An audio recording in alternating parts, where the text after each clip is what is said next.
Hey guys, tonight we're stepping into the elegant but secretive world of Victorian high society, where magnificent mansions, glittering parties, and perfect manners often concealed scandals that could destroy a family overnight. If you enjoy calm journeys into the hidden side of history, subscribe to the channel, get comfortable, and allow yourself to relax as we travel back to Victorian England. During the 19th century, reputation was more than a matter of pride. For wealthy families, aristocrats, politicians, and respected members of society, reputation could determine friendships, marriages, careers, and even fortunes. A single rumor whispered during an evening gathering could travel across London before breakfast. Behind tall doors and carefully drawn curtains, families therefore guarded their private lives with extraordinary care. Victorian society expected respectable men and women to follow strict rules of behavior. Clothing, conversation, courtship, marriage, and even the people someone visited could influence how others judged them. Women of prominent families faced particularly intense scrutiny. An innocent meeting with the wrong person could inspire gossip, while a private letter discovered by someone else might become the beginning of a social disaster. Yet beneath this carefully controlled world, people remained people.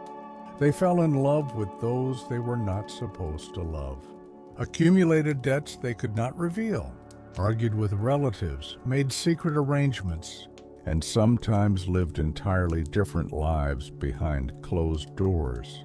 The grandest houses could contain the deepest tensions. Servants often knew more about their employers than anyone outside the family. They witnessed arguments after dinner, carried private letters between rooms, noticed unexpected visitors, and understood which subjects were never mentioned when guests arrived. Most remained silent because their livelihoods depended upon discretion, but information sometimes escaped. Once a rumor reached a drawing room, stopping it became almost impossible. Wealthy guests gathered beneath chandeliers, speaking politely while quietly exchanging stories about absent friends. Newspapers added another danger. As literacy increased and publications competed for readers, stories involving famous families attracted enormous attention. A controversy that once might have remained within a small social circle could suddenly become public knowledge. Names might initially be concealed, but society often understood exactly who was being discussed. For a family whose position depended upon respectability, such attention could be terrifying. This created a strange contradiction at the heart of Victorian high society. The more perfect a family appeared in public, the more carefully it sometimes had to hide what happened in private. Behind elegant portraits, formal dinners, beautiful gardens, and polished manners existed a world of whispered accusations, forbidden relationships, financial troubles, and secrets waiting for the wrong person to discover them. The fear of scandal shaped almost every corner of elite Victorian life.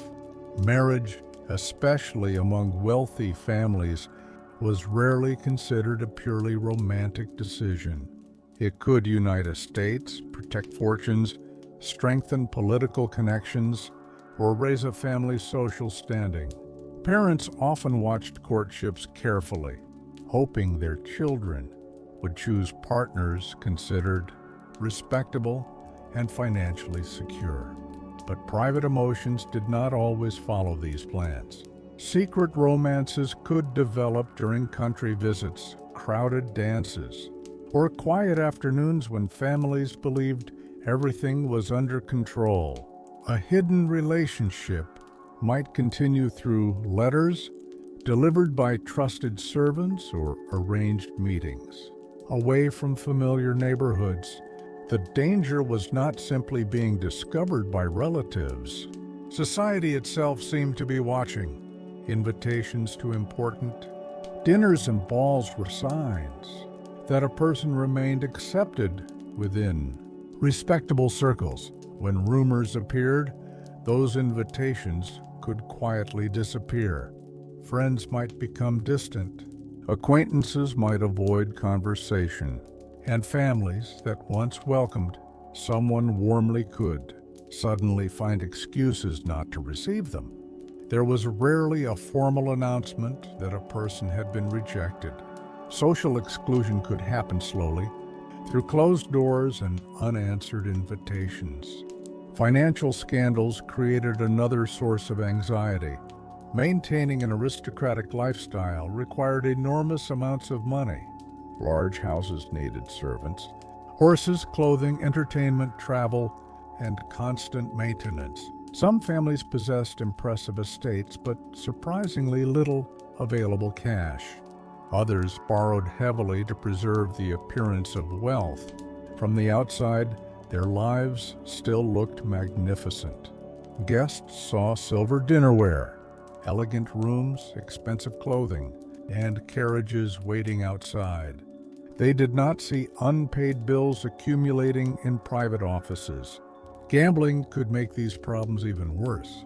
Gentlemen might lose large sums at clubs, races, or private games, and then attempt to hide their debts from their families.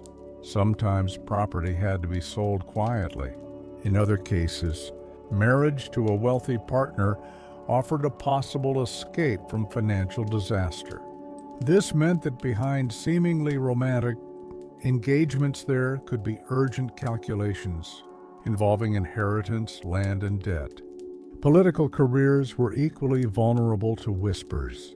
A respected public figure was expected to demonstrate discipline and morality, at least in public. Opponents understood that damaging someone's reputation could be almost as effective as defeating his arguments. Private behavior therefore became political ammunition. Letters, financial dealings, personal relationships, or careless conversations could suddenly become dangerous. The Victorian world valued appearances so strongly that truth and rumor sometimes became difficult to separate. A story did not always need to be completely accurate to cause harm. It only needed to sound believable enough to circulate, and once people began whispering, even the grandest family name could find itself surrounded by suspicion. For women, the consequences of scandal could be especially severe. Victorian ideals presented respectable women as modest, loyal, restrained, and devoted to family life. A woman from an influential household was expected to understand these rules from childhood. She learned how to speak in company, how to receive visitors, how to dress for different occasions, and how to avoid behavior that might invite unwanted attention. Yet these expectations created enormous pressure. A man involved in controversy might eventually recover his position, particularly if he possessed wealth or powerful connections. A woman could find that a single accusation followed her for years. This made private correspondence particularly dangerous. Letters were one of the most important forms of communication in Victorian society. Friends, relatives, and lovers exchanged pages filled with thoughts they would never express publicly. A letter could preserve affection, anger, jealousy, or a promise that was meant to remain secret. But paper could also become evidence. When relationships collapsed, private letters sometimes passed into unexpected hands. Families might desperately attempt to recover them before their contents became known. Servants, relatives, lawyers, and journalists could all become involved in disputes over documents that suddenly carried enormous social value. Divorce presented an even greater threat to reputation. For much of the era, Ending a marriage was difficult, expensive, and deeply controversial. When wealthy couples brought their disputes into legal proceedings, details that had once belonged inside the home could become subjects of public fascination. Courtrooms revealed accusations, private conversations, and personal relationships, while newspapers carried dramatic accounts to curious readers. People who had never entered an aristocratic drawing room could suddenly read about conflicts within families whose lives had previously seemed distant and perfect. This fascination exposed another side of Victorian society. Publicly, people praised restraint and morality. Privately, many were captivated by stories of those who broke the rules. A scandal involving a famous name could become irresistible conversation. At dinners, clubs, theaters, and afternoon visits, people exchanged fragments of information and tried to decide which version was true. Sometimes the original event was less dramatic than the story that eventually circulated. Each retelling could add another detail. By the time the rumor crossed London, it might bear little resemblance to what had actually happened. Families understood this danger, which is why silence became a form of protection. Problems were handled quietly whenever possible. Money could settle disagreements. Relatives could be sent abroad. Uncomfortable relationships could suddenly end, and explanations could be carefully prepared for curious acquaintances. Behind the calm surface of high society, an invisible struggle continued between private truth and public appearance. Even the architecture of Victorian homes helped preserve this separation between appearance and reality. Large houses were designed with formal rooms for guests and private spaces hidden deeper inside.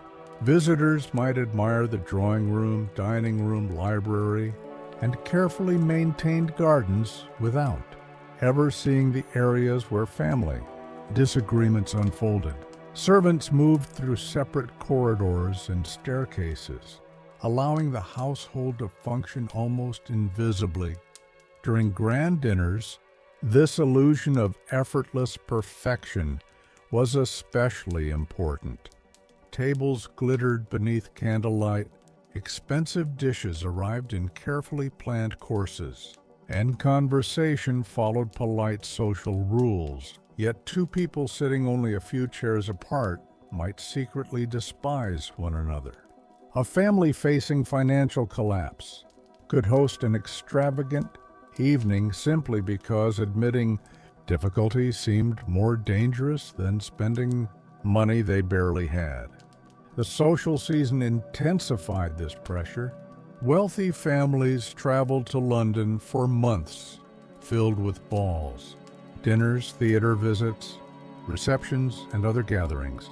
Young people entered society, hoping to form useful friendships and perhaps secure marriages. Mothers observed potential matches. Fathers considered fortunes and family names, while gossip moved constantly through crowded rooms. Everyone seemed to know who had danced too often with whom, whose engagement appeared uncertain, and which household had suddenly stopped receiving visitors. Clubs provided gentlemen with another world of information. Behind their doors, political news mixed with personal stories, gambling, business, and speculation. A careless remark made late in the evening could eventually reach someone who understood exactly how damaging it might become. Meanwhile, women exchanged information through visits, letters, and gatherings of their own. Gossip was not merely entertainment. It could influence who was trusted, invited, married, or avoided. Reputation functioned almost like an invisible form of wealth. It took years to build and could disappear remarkably quickly. Families, therefore, developed strategies to survive controversy. Sometimes they denied everything. Sometimes they withdrew from London until attention faded. A son might suddenly begin a long journey abroad, while a daughter could spend months staying with distant relatives. If enough time passed without new revelations, society might gradually lose interest. But certain scandals refused to disappear. They became stories repeated for years, changing slightly with each generation. What made them so fascinating was the contrast between the strict ideals Victorians publicly celebrated and the complicated lives people actually lived.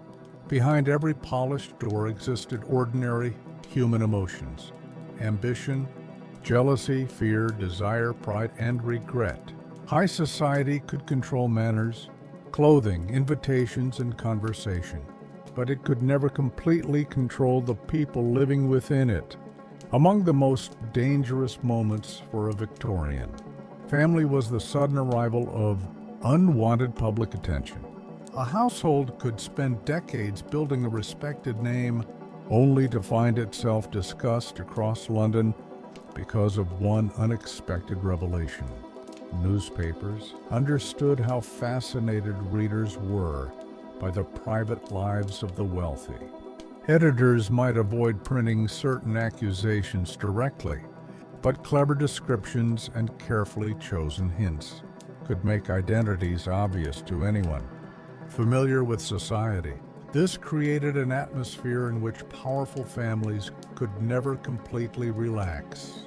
Even when nothing illegal had occurred, embarrassment alone could be damaging. A broken engagement, an unexplained disappearance, a dispute over inheritance, or a relative behaving strangely could provide enough material for weeks of conversation. Inheritance itself was a frequent source of tension. Great estates often passed according to strict arrangements, and the death of a wealthy relative could transform relationships overnight. Family members who had appeared affectionate might suddenly argue over property, money, paintings, jewelry, or houses. Wills could produce unexpected surprises, particularly when someone received far more or far less than society had anticipated. When these disagreements reached court, private resentment became public spectacle. The courtroom was one of the few places where the walls surrounding elite families could be forced open. Witnesses might describe conversations that had occurred years earlier. Servants could be questioned about what they had seen inside private homes. Letters might be read aloud, financial records examined, and relationships discussed before strangers. For families accustomed to controlling their public image, such exposure was deeply uncomfortable. Yet scandal could also reveal how flexible Victorian morality became when wealth and influence were involved. Society might condemn one person while quietly forgiving another for similar behavior. Connections mattered. A powerful relative, loyal friends, or respected allies could help restore a damaged reputation. Sometimes people simply waited for another scandal to capture public attention. London always seemed capable of producing a new story. This meant social survival depended partly on endurance. Families closed ranks, avoided unnecessary conversation, and continued appearing at important events as though nothing had happened. Maintaining confidence could itself become a strategy. If enough influential people continued treating someone as respectable, others might eventually follow. Beneath this elaborate system was a simple fear: exclusion. To lose one's place in high society meant more than losing invitations. It could affect marriage prospects, political influence, business relationships, and the future of an entire family. That was why secrets mattered so much, and why a whisper spoken quietly in the right drawing room could sometimes carry more power than a public accusation. The pressure to maintain appearances reached beyond individuals and shaped entire generations. Children born into prominent Victorian families grew up understanding that their behavior reflected not only on themselves, but on everyone who shared their name. From an early age, they were taught discipline, manners, and the importance of avoiding public embarrassment. Sons were prepared for schools, universities, military careers, politics, or the management of family estates. Daughters were trained in music, languages, conversation, and the complicated etiquette expected of women entering fashionable society. When they became adults, these expectations followed them everywhere. A young man could enjoy greater freedom, but reckless gambling, unpaid debts, or an unsuitable relationship might still threaten his future. Families sometimes intervened before trouble became public, paying debts or arranging travel until attention disappeared. For young women, the boundaries were narrower. Their social prospects depended heavily on reputation, and even rumors could influence potential marriages. This made the annual presentation of young women into society an important moment. Beautiful dresses, formal introductions, dances, and carefully arranged gatherings created an atmosphere of romance.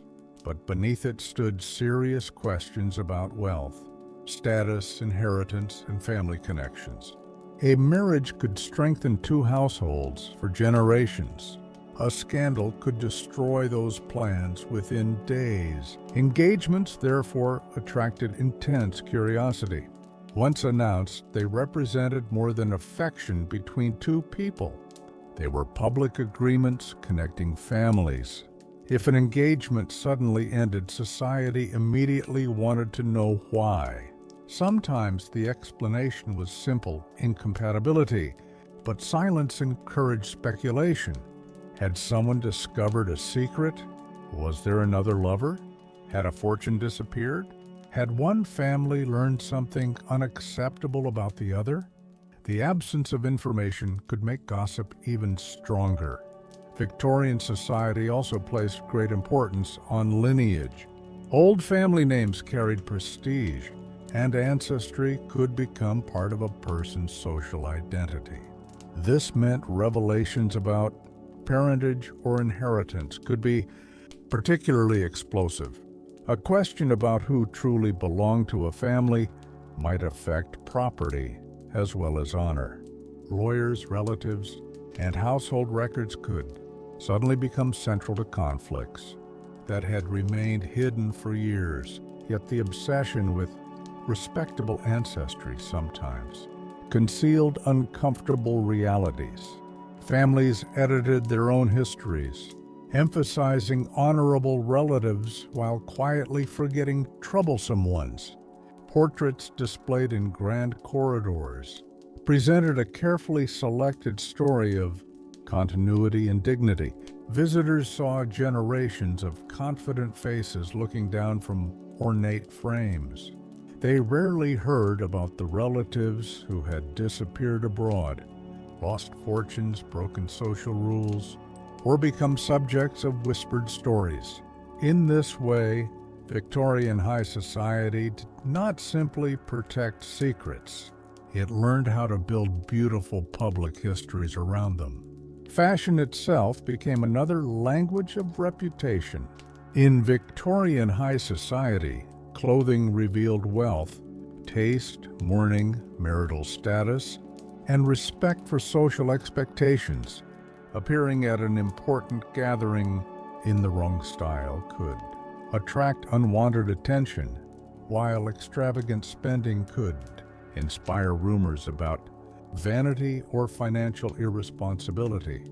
Families therefore paid close attention to every visible detail. Carriages, servants, jewelry, houses, and even the neighborhood where someone lived helped shape public perception. But maintaining this image could become exhausting. Some households spent far beyond their means because reducing their lifestyle might reveal financial trouble. Others continued hosting dinners and attending fashionable events while privately negotiating with creditors. The illusion of prosperity had to survive because once people suspected weakness, questions quickly followed. Travel offered one way to escape uncomfortable attention. Wealthy Victorians frequently visited country estates, seaside resorts, or destinations across Europe. A family facing gossip might leave London and describe the journey as a holiday or a matter of health. Distance provided time for rumors to fade and allowed society to become interested in someone else. Sometimes, however, leaving only increased curiosity. An unexpected departure could become evidence in the imagination of those already searching for a scandal. Servants remained silent witnesses to many of these moments. A maid packing trunks at short notice, a footman admitting a mysterious visitor, or a coachman driving someone through London late at night might understand that something unusual was happening. Their knowledge placed them in a complicated position. Loyalty and employment encouraged silence, but servants had families, friendships, and social circles of their own. Information could travel downstairs from a bedroom, then beyond the household, eventually reaching people the family had never expected. This was why discretion was considered such a valuable quality in domestic service. A trusted servant might remain with the same household for decades and carry countless secrets without revealing them. Yet no system was perfect. Behind the controlled elegance of Victorian society existed thousands of people, observing one another, remembering conversations, reading expressions, and noticing sudden changes. The grand world of high society depended upon appearances, but appearances were fragile. One letter, one witness, one unpaid debt, or one careless evening could open a door that a family had spent years trying to keep firmly closed. Beyond the walls of private homes, public events created countless opportunities for reputations to rise or fall. Royal ceremonies, charity gatherings, horse races, theater performances, and fashionable promenades brought influential people together under the watchful eyes of society. Where someone stood whom they greeted and whose company they avoided could become meaningful. A cold exchange between former friends might suggest a hidden dispute. An unexpected appearance beside a controversial figure could inspire speculation before the evening was over. Even absence could attract attention. If a familiar family suddenly stopped attending important events, people wondered what had happened. This constant observation encouraged careful behavior, but it also made society hungry for anything unusual. Gossip columns and private conversations transformed small incidents into larger stories. Some rumors disappeared within days, while others followed families for years. The growing power of photography added another dimension. Portraits allowed wealthy Victorians to present themselves exactly as they wished to be remembered. Dignified, composed, prosperous, and respectable, families arranged formal photographs in elegant clothing, surrounded by symbols of status. These images offered no hint of arguments, debts, secret relationships, or personal disappointments. Like painted portraits before them, photographs became part of the carefully constructed public version of family life. Yet the final decades of the 19th century brought gradual change. Newspapers expanded, communication became faster, and public curiosity about famous people grew stronger. Information traveled more easily between cities, making it increasingly difficult for scandal to remain local. A story whispered in London could soon be discussed far beyond the capital.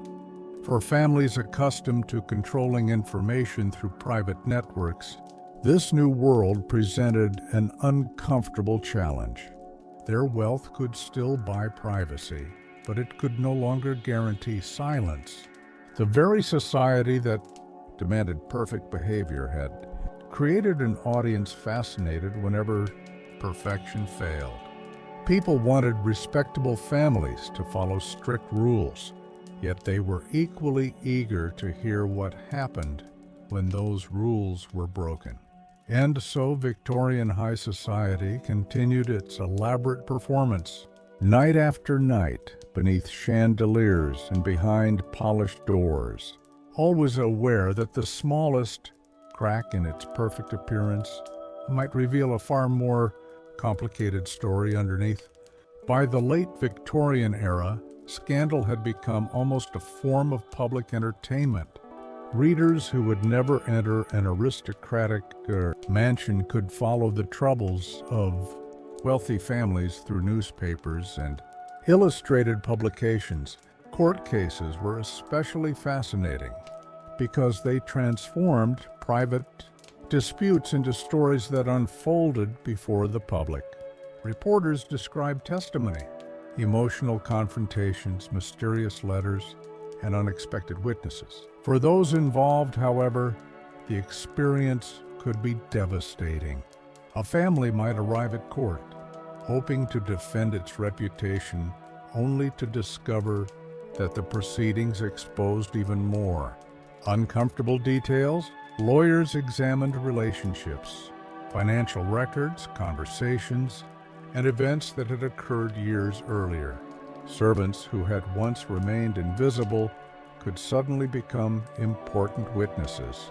Their memories of visitors' journeys, arguments, and unusual instructions might challenge the carefully prepared version presented by their employers. The public loved these contradictions. Victorian society was built around clear expectations of respectable behavior, so discovering that influential people had failed to follow those expectations created irresistible drama. Yet not every scandal ended in permanent disgrace. Time could soften public judgment. A family might retreat to its country estate, avoid fashionable gatherings, and wait for attention to move elsewhere. Powerful friends could continue sending invitations, signaling that the person remained acceptable. Wealth also provided options unavailable to ordinary people: long journeys abroad, private settlements, legal assistance, and carefully managed explanations could prevent a difficult situation from becoming catastrophic. But money could not erase every memory. Some stories survived because they captured the contradictions of the age itself. They showed a society that valued restraint while being fascinated by excess, praised honesty while protecting family secrets, and demanded morality while quietly tolerating different rules for different people. Behind the grand dinners and elegant clothing was a complicated network of ambition, loyalty, fear, and desire. People protected parents, children, spouses, and family names, sometimes at enormous personal cost. Others risked everything for love, independence, money, or freedom from expectations they could no longer accept. And as the 19th century approached its end, the polished surface of high society remained impressive, but the world beneath it was becoming increasingly difficult to hide. The beginning of the 20th century would eventually change many of the rules that had governed Victorian respectability. But during the final years of Queen Victoria's reign, appearances still carried enormous power. Families continued to arrange elaborate dinners, attend formal gatherings, and to maintain traditions inherited from earlier generations. Yet beneath these rituals, attitudes were slowly shifting. New wealth from industry and commerce brought different families into fashionable society. Old aristocratic names increasingly mixed with businessmen, financiers, and wealthy newcomers whose fortunes had not come from ancient estates. For some traditional families, this created tension.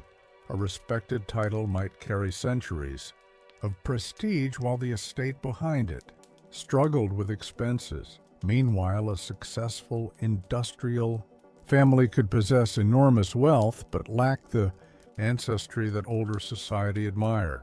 Marriage sometimes connected these two worlds. One family offered status and tradition, while another brought money capable of restoring houses, paying debts, and preserving expensive lifestyles. From the outside, such marriages could appear magnificent, celebrated with beautiful ceremonies and impressive guest lists. In private, however, they could involve difficult negotiations over property, inheritance, allowances, and expectations. Personal happiness was not always the first concern. This changing social landscape also created new forms of rivalry. Families competed for invitations, fashionable addresses, influential friendships, and proximity to powerful figures. Hosting the right guests could strengthen a household's position, while being excluded from an important gathering might be interpreted as a social warning. Every season produced new alliances and new disagreements, yet the greatest danger remained the same: losing control of the story others told about you. Victorian society had no modern social media, but information still moved remarkably quickly through letters, newspapers, clubs, servants, dinners, and private conversations. A rumor could begin with only a few words and grow each time it was repeated. By the time it returned to the person at its center, the story might be almost unrecognizable. This was the strange reality behind the elegance of the era. High society appeared confident and permanent, surrounded by enormous houses, inherited titles, expensive clothing, and generations of tradition. But reputation rested on something far less solid: what other people believed. And in a world where everyone watched everyone else, belief could change overnight. As the Victorian age moved toward its final years, another source of anxiety appeared within the grand houses of the elite. The younger generation increasingly questioned the rules their parents had accepted without protest. Young men returned from universities with new ideas about politics, science, literature, and society. Young women encountered growing discussions about education, independence, property, and the possibilities of life beyond traditional expectations. For conservative families, these changes could feel threatening. A daughter who rejected a carefully encouraged marriage, or a son who refused the career chosen for him, could create conflict that remained hidden behind polite family portraits. Some disagreements were resolved quietly, but others became impossible to contain. When a young heir accumulated debts, chose an unacceptable partner, or openly challenged his family, relatives often tried to intervene before society noticed. Private meetings were arranged. Trusted friends offered advice. Lawyers might be consulted, and financial agreements could be made in hopes of preventing further embarrassment. The goal was often not to solve every personal problem, but to keep it from becoming public. Meanwhile, London continued to provide endless opportunities for secrets to escape. Hotels, restaurants, theaters, railway stations, and fashionable shops brought together people from different social worlds. Railways made travel faster, allowing someone to leave the city in the morning and appear somewhere distant before evening. This offered greater freedom, but it also created new possibilities for unexpected encounters. Someone attempting to keep a meeting private might suddenly recognize an acquaintance on a station platform. A servant might notice luggage prepared for an unexplained journey. A hotel register could preserve a name long after the visit had ended. Even seemingly insignificant details could become important when gossip began, searching for evidence. Technology was making privacy more difficult in other ways as well. Telegraph messages carried information rapidly across the country, while expanding newspapers brought stories to enormous audiences. The pace of communication was changing, but human curiosity remained exactly the same. People wanted to know what happened behind the doors of famous houses.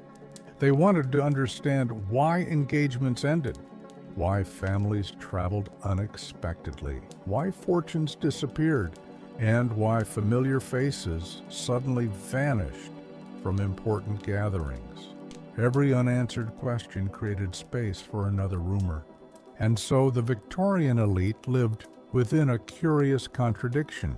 Their wealth gave them extraordinary comfort, influence, and opportunity, yet their social position also placed them under constant observation. The higher a family stood, the more fascinating its fall could become. The fear of falling from grace was especially powerful because Victorian society remembered failure for a long time. A family might survive one uncomfortable rumor, but repeated controversy could slowly weaken relationships that had taken generations to build. Invitations became fewer, friendships cooled, and people who once appeared eager to be associated with a household might quietly disappear. This process was rarely dramatic. There was no official declaration that someone had been removed from respectable society. Instead, exclusion happened through silence. A name was left off a guest list. A visit was not returned. A conversation ended sooner than usual. These small signals could tell a family that its position was becoming uncertain. For this reason, social connections were carefully maintained. Letters were answered, congratulations were sent after marriages and births, condolences were offered after deaths, and visits followed complicated expectations of etiquette.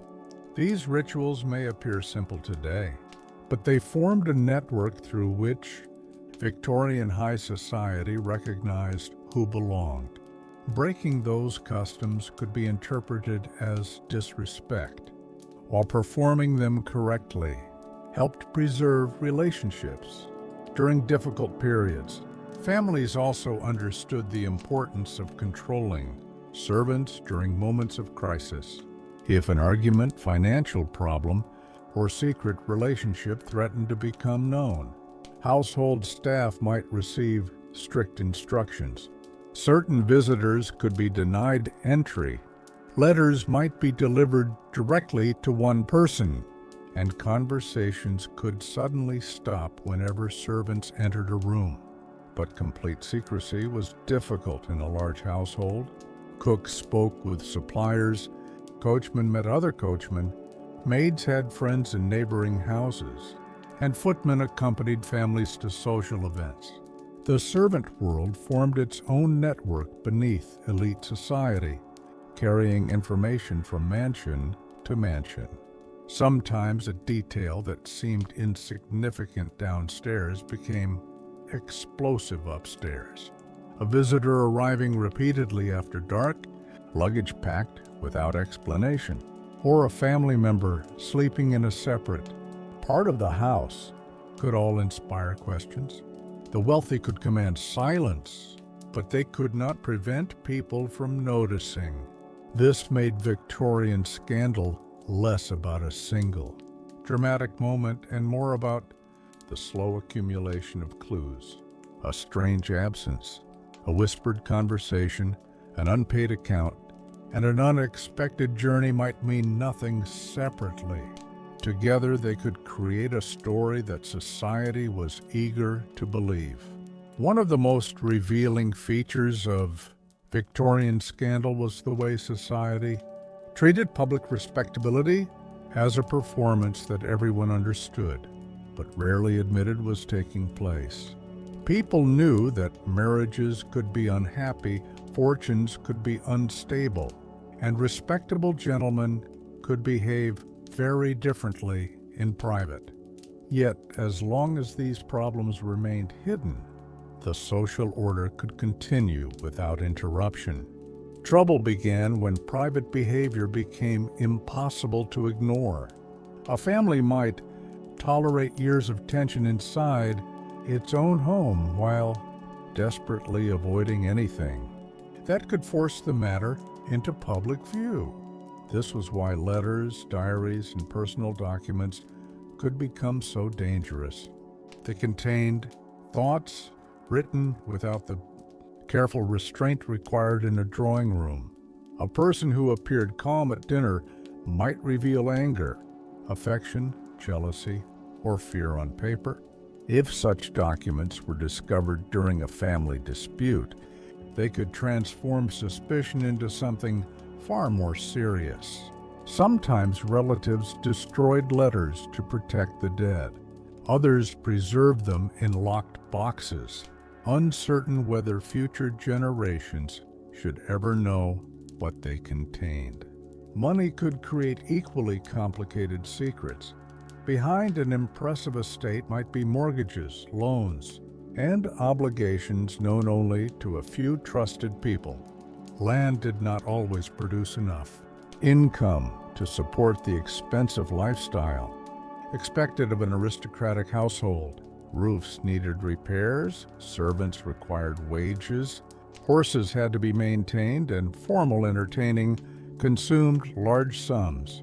Selling property could solve financial problems, but it could also announce to society that a family was struggling.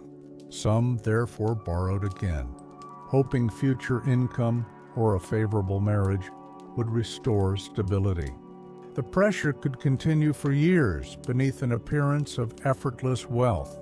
When financial collapse finally became public, acquaintances often acted surprised, even though servants, lawyers, creditors, and close relatives might have understood the situation long before.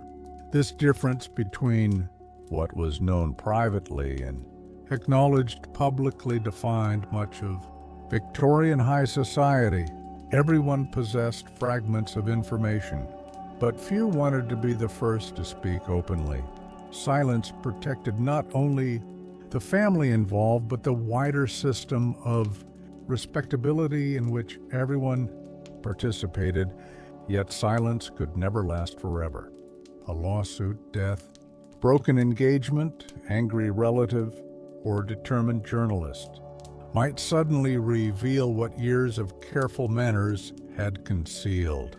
Then the grand house, that once symbolized stability, could become the center of conversation, and people who had smiled beside its owners only weeks earlier might gather elsewhere to discuss how everything had gone wrong. There was also another side to scandal that made it especially powerful: uncertainty. Victorian society often reacted not to proven facts, but to unanswered questions. If a respected gentleman suddenly stopped appearing at his club, people noticed. If a woman who had attended every important gathering disappeared from London for several months, acquaintances wondered why. If a family unexpectedly dismissed several servants or closed part of its house, rumors could begin before anyone knew the truth. In many cases, the mystery itself became more interesting than reality. People filled gaps in information with their own assumptions, and each new version of the story could become more dramatic than the last.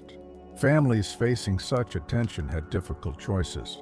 Explaining too much could reveal details they preferred to keep private, while saying nothing might allow rumors to grow. Some responded by behaving as normally as possible. They attended dinners, appeared at theaters, and welcomed guests with confidence, hoping their presence would demonstrate that nothing serious had happened. Others withdrew completely, believing silence and distance would eventually end public curiosity. Both strategies could work, but neither offered certainty.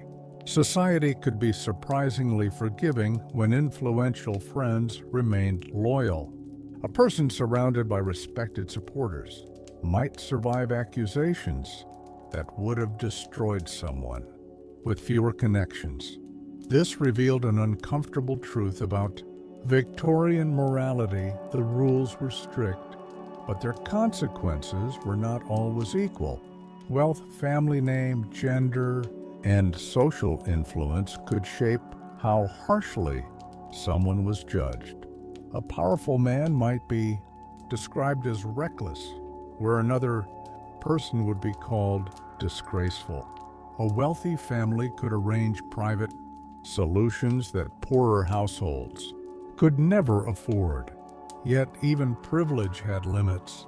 Some revelations became too public, too detailed, or too sensational to disappear quietly.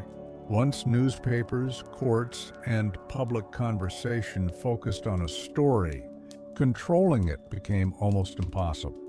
The people involved might discover that their lives no longer belonged entirely to them. Strangers discussed their decisions, interpreted their expressions, and searched their past for explanations. Their homes could still be magnificent and their fortunes enormous, but reputation had escaped their control. This was perhaps the deepest fear hidden beneath Victorian elegance. Wealth could purchase comfort, servants, travel, beautiful clothes, and impressive houses. It could influence many things, but it could not guarantee what people whispered after the drawing room doors had closed. The fascination with scandal also changed the way people remembered the Victorian elite. Families wanted to leave behind stories of duty, achievement, loyalty, and respectable service. But history often preserved the moments they most desperately wished forgotten. A political triumph might receive a few paragraphs in later accounts, while a forbidden relationship or dramatic courtroom dispute could remain famous for generations. This was partly because scandal offered something official records often lacked: a glimpse of private emotion. Behind titles and formal portraits were people struggling with love, resentment, ambition, loneliness, and fear. Diaries and surviving correspondence sometimes reveal how exhausting the pressure of reputation could become. A person might worry about a rumor that seems insignificant today because, in their world, it threatened friendships, marriage prospects, inheritance, or social acceptance. Even ordinary mistakes could feel enormous when an entire family name seemed to depend upon proper behavior. Parents worried about their children, husbands and wives worried about one another, and relatives sometimes became involved in problems that had little to do with them personally. The family operated almost like a single public identity. One member's behavior could affect everyone. This encouraged relatives to intervene quickly when danger appeared. An inconvenient romance might be discouraged. Debts could be paid before creditors became impatient. A troublesome family member might be persuaded to travel abroad. Sometimes these efforts protected people from genuine harm. At other times, they simply forced individuals to live according to expectations they did not choose. The result was a society filled with carefully managed contradictions. People praised marriages that were privately miserable. They admired fortunes supported by debt. They celebrated respectable households where relatives barely spoke to one another. They condemned behavior in public that they quietly tolerated among close friends. None of this meant Victorian society was uniquely dishonest. Rather, the enormous importance placed on reputation encouraged people to separate public appearance from private reality. And the greater that distance became, the more dramatic the consequences when the two worlds finally collided. Behind every scandal was not only a shocking event, but a fragile social structure trying desperately to preserve the appearance that everything remained exactly as it should be. As the 19th century drew closer to its end, the boundaries of respectable society were being tested more openly. Ideas that had once remained private were increasingly discussed in newspapers, books, political meetings, and drawing rooms. Questions about marriage, women's rights, inheritance, education, and personal freedom entered conversations that older generations sometimes found uncomfortable. For aristocratic families, these changes created another challenge. Their traditions depended on clear expectations about how sons, daughters, husbands, and wives should behave. But younger Victorians were beginning to imagine lives beyond those expectations. A daughter might want greater independence instead of simply preparing for marriage. A younger son might reject the profession selected for him. A wife might become unwilling to quietly endure an unhappy household. When such conflicts occurred inside famous families, the struggle was not merely personal. Every decision had potential social consequences. Relatives worried about what friends would think, what newspapers might discover, and whether a disagreement could damage future marriages or political connections.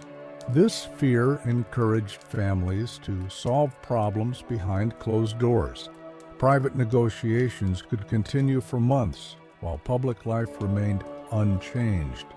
At a ball, husband and wife might smile beside one another despite barely speaking at home.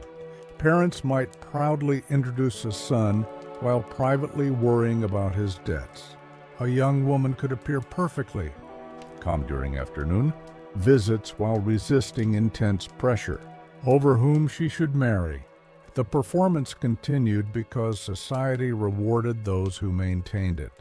But maintaining appearances required cooperation, and sometimes one person simply refused to continue.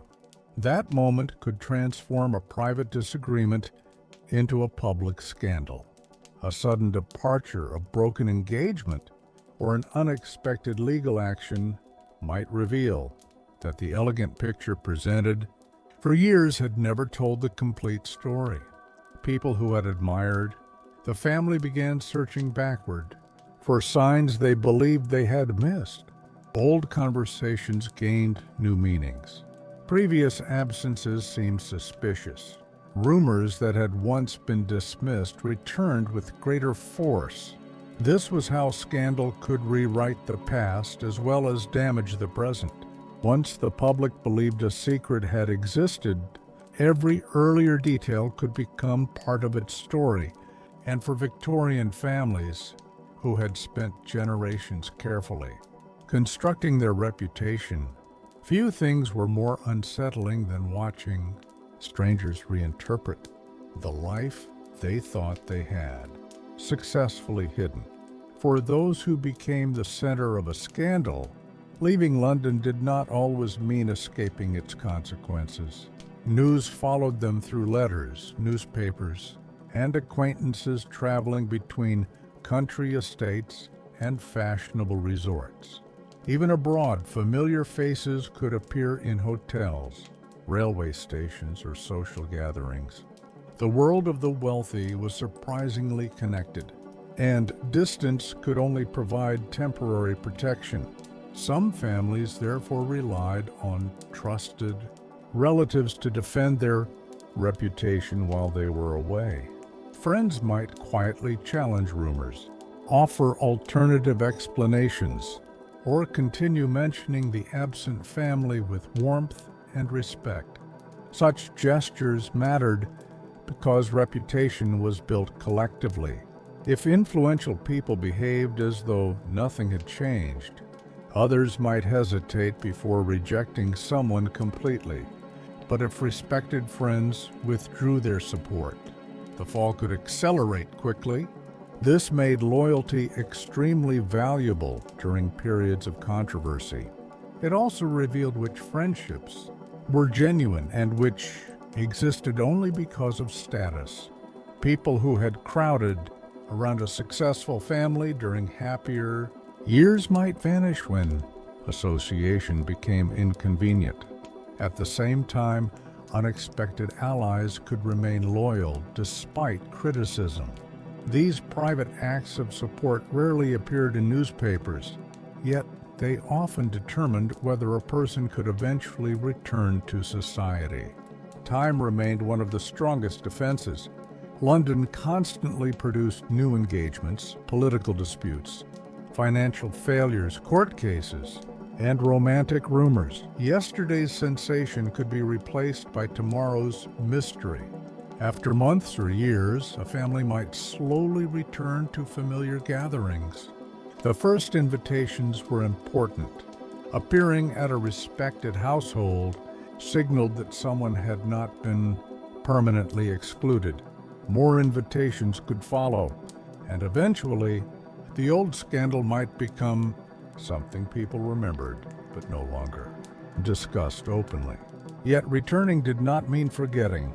A story could remain attached to a name long after. The people involved had grown older. Children sometimes inherited the social shadow of events that happened before they were born. In this way, Victorian scandal could outlive the original controversy. It became part of family memory, preserved through whispered stories, hidden letters, carefully edited biographies, and subjects that relatives learned never to mention at dinner. Behind the formal portraits hanging in quiet country houses, entire chapters of family history could remain unspoken, known only through fragments passed from one generation to another.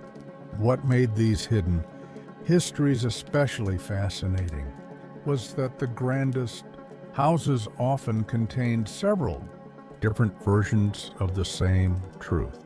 The family might tell one story, servants might remember another, and society outside the house might believe something entirely different. Years later, historians examining letters, diaries, legal records, and newspapers could discover that none of these versions was complete. A respectable marriage described publicly as peaceful might have survived years of separation and disagreement. A relative said to be traveling for health might actually have been sent away after a family conflict. Financial difficulties hidden behind elegant dinners could eventually appear in private account books. These discoveries remind us that Victorian high society was not simply a world of beautiful clothing and strict manners. It was a world where information itself had power. Knowing a secret could change relationships between people. A servant who understood too much might become difficult to dismiss. A relative holding private letters could influence a family dispute. A creditor aware of financial weakness might demand payment at the worst possible moment. Even friends could become dangerous if loyalty disappeared. Trust, therefore, mattered enormously.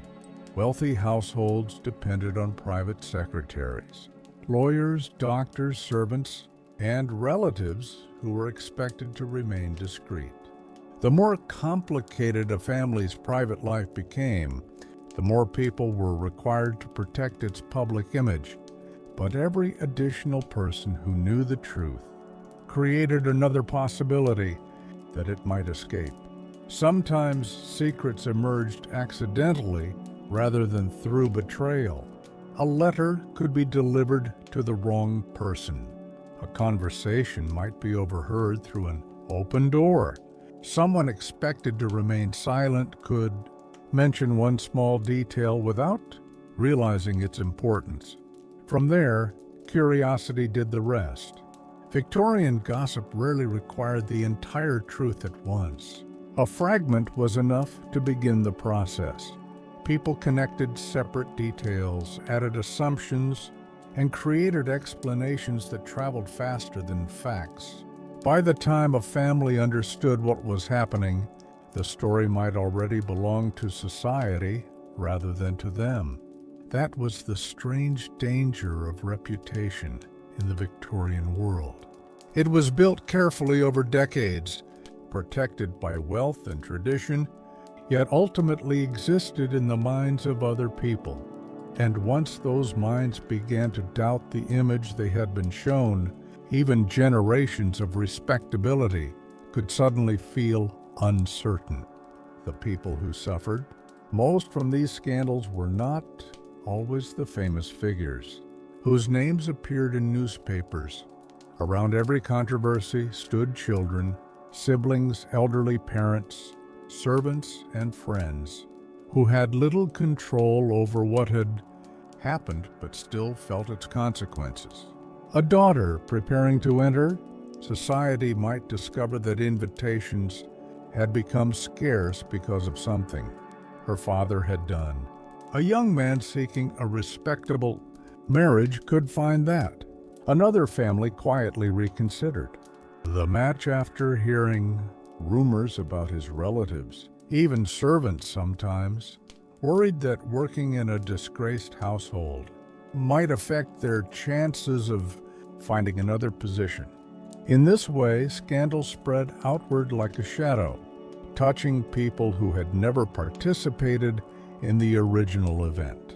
Families understood this, which made protecting the family name feel almost like a duty. Older relatives could pressure younger members to remain silent, forgive an embarrassing situation, or sacrifice personal wishes for the reputation of everyone else. Some accepted this responsibility willingly. Others felt trapped by it. Behind the calm expression seen in portraits were individuals who sometimes carried secrets for decades because revealing them might hurt people they loved. Death could change that calculation. When an important family member died, locked desks were opened, papers were examined, and possessions were divided. Letters forgotten for years could suddenly reappear. Diaries might reveal emotions that had never been spoken aloud. Documents could challenge the version of events the family had repeated for generations. Relatives then faced another decision: preserve the evidence, destroy it, or hide it again. Many private papers from the Victorian era disappeared precisely because families controlled what survived. What historians know today is therefore only part of the story. For every scandal recorded in newspapers or courtrooms, countless others probably remained inside homes and vanished with the people who knew them. This makes the silence of Victorian history almost as interesting as its famous revelations. A missing letter, an unexplained journey, a sudden change in a will, or a name rarely mentioned in family correspondence can suggest stories that can no longer be fully recovered. The Victorians left behind enormous buildings, photographs, newspapers, diaries, and official records. Yet some of their most personal truths disappeared deliberately. The society that cared so deeply about being remembered also became remarkably skilled at deciding what future generations would never be allowed to see. The surviving fragments of these private lives also reveal how carefully Victorians managed memory after a scandal had faded. Families sometimes commissioned biographies that emphasized public achievements, while passing quickly over uncomfortable years Portraits of respected ancestors remained on the walls, but certain stories connected to them were softened or removed entirely. Children might grow up knowing that one relative was never discussed, without understanding why. A locked cabinet, a bundle of letters, or an old photograph could become the last trace of a story everyone had agreed to forget. Yet secrets had a habit of returning. Decades later, a grandchild sorting through papers might discover correspondence between unfamiliar names. A lawyer examining an estate could uncover an old agreement. A diary hidden among ordinary books might describe events completely differently from the family tradition.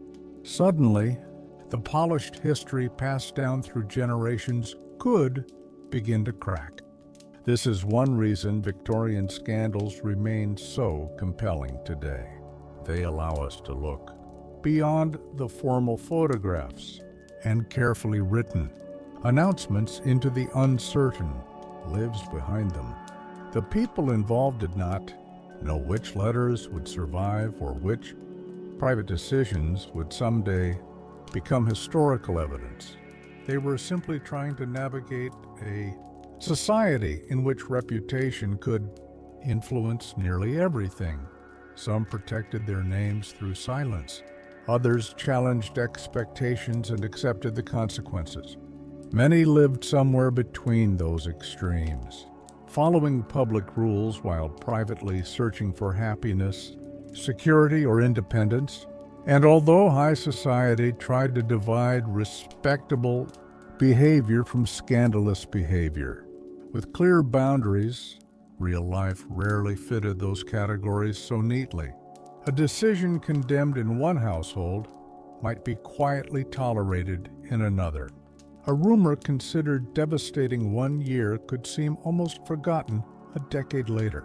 Social judgment changed depending on wealth, influence, friendship, and circumstance. Behind the rigid etiquette was therefore a surprisingly unstable world. Everyone understood the rules, but everyone also knew exceptions existed. Perhaps that was why scandal caused such fascination. Each revelation exposed not only the private life of one family, but the fragile rules holding the entire social world together. And so, behind the elegance of Victorian high society, every perfect dinner, grand mansion, and polite smile could hide a story known only to a few. Reputation remained precious, secrets remained dangerous, and whispers could change lives. The scandals remind us that behind Victorian perfection were real people. But the story of Victorian scandal did not end when the whispers faded or the newspapers moved on. For the people involved, life continued after the guests stopped talking. Some returned quietly to society, carrying memories of humiliation that were never mentioned again. Others left familiar circles permanently, choosing life abroad or in quieter parts of Britain where their names attracted less attention. A few discovered that losing society's approval could bring an unexpected kind of freedom. Once reputation had already been damaged, the rules that once seemed impossible to challenge sometimes lost their power. Yet for most members of the elite, belonging still mattered deeply. Their friendships, marriages, careers, and financial connections were tied to the same social world that had judged them. Returning required patience. They might begin with small private dinners among loyal friends before appearing again at larger gatherings. Each invitation was a sign that the past was becoming less dangerous. Eventually, people who had once been discussed everywhere could walk into a ballroom and receive polite greetings as if nothing unusual had ever happened. This ability to forget was part of how high society protected itself. If every scandal resulted in permanent exclusion, Too many families would eventually find themselves outside the respectable circle. Forgiveness, therefore, often existed beneath the strict language of Victorian morality, but it was rarely equal. Wealth, title, gender, and powerful friendships could determine who received another chance. The same society that claimed to value fixed principles could become remarkably flexible when influential people were involved. This contradiction was visible everywhere. Families publicly celebrated marriage while privately negotiating separations.